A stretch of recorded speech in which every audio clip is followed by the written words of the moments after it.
Mark Heras is so guapolicious that his exes can't seem to forget him.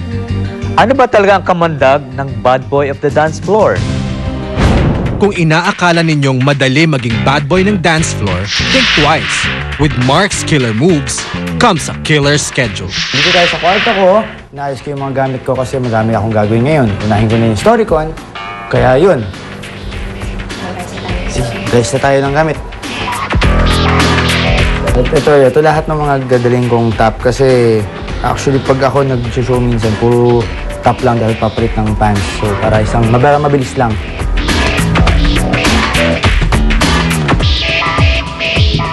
Tara, ayos tayo! Andito na tayo sa GMA para sa aking Storycoin.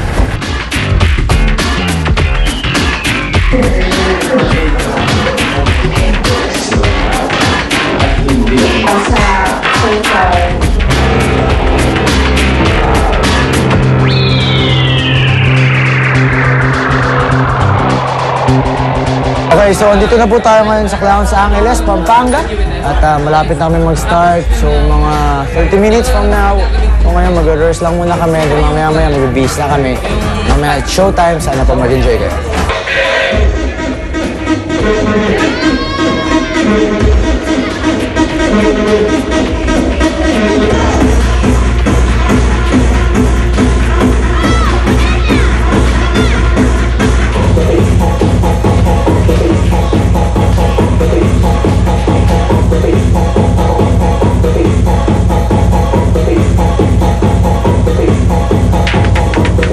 Ayan po, at almost 3 a.m. na po at antok na po kami lahat at pagod.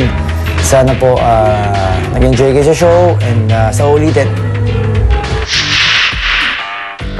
So, Mark, for the record, nakailang girlfriend ka na? Kasi before, nung sa Starstruck, parang nagsabi pa na 15, diba? 15 or 16.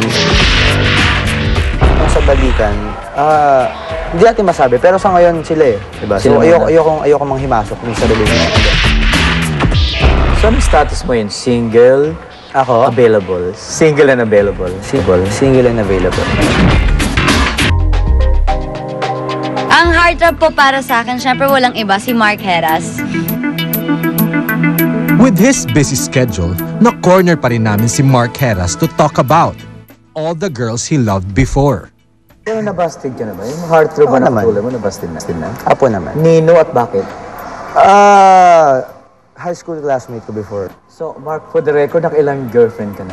Kasi before, nung sa Starstruck, parang nagsabi pa na 15, diba? 15 or 16. Kasama na dun yung mga fling lang.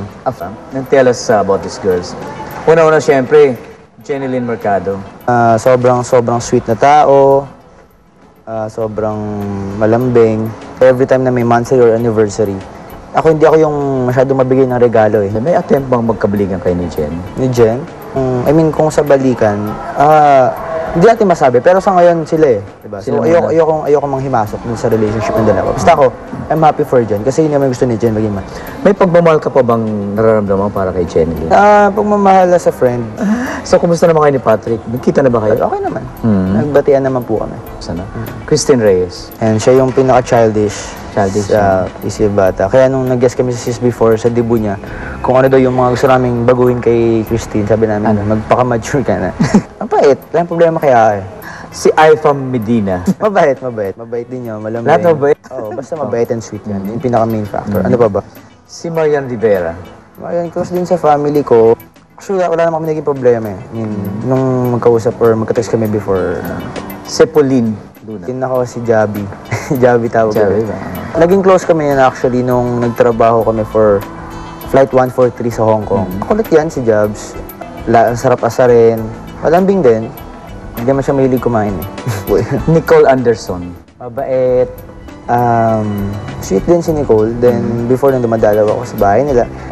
Raisa Sinon. Isa pang childish. Makulit. Makulit, malikot. Si Chris Bernal. Bakit? Wow, bago yan ah. Baby ah. Dami ano. Si Chris, di ko pa naman siya ganun nakakausap eh. Oo. Ano ba? Mahiyain. Maliit. Jasmine Curdy. Kasama sa listahan, no? Kasama sa listahan siya? Kasama siya doon. Kasi Yas, kapatid ko yan eh. Mabait yan si Yas. Talagang minsan lang mahirap kausap. Iintindihin mo lang talaga. Hindi mo na-expect biglang isa siya sa mga taong tumutulong sa'yo. Oh, okay, no? Kung tatanggol ka, parang gano'n. Okay, si Katrina Halili. Sexy yun. Mabait, moody rin. Adik din sa trabaho yun. Hindi ba tansya kung naging Hindi, kayo? siguro masabi ko na lang, kung ito, meron dyan na hindi naman naging kami, pero naging close kami. And parang, alam mo, parang MU or naging close kami. Siguro, yun, naging seryoso na lang ako. Kaya, Sinay Lolit. second mom ko na yan, at never kaming pinabayaan yan. And makikita mo siya na concern sa'yo, hindi dahil lagi kang sinisermonan. Kasi parang sinisermonan ka niya para doon sa ikabubuti mo. So, anong status mo yun? Single, Ako, available? single and available. Time mo that time. Kasi ako, pag nagmahal ako, sa kanila lang umiikot yung mundo ko. I mean, Sa kanila? sa kanila lang umiikot. Sa kanya, sa for kanila. example, may girlfriend ako ngayon, sa kanya lang umiikot yung buong mundo ko.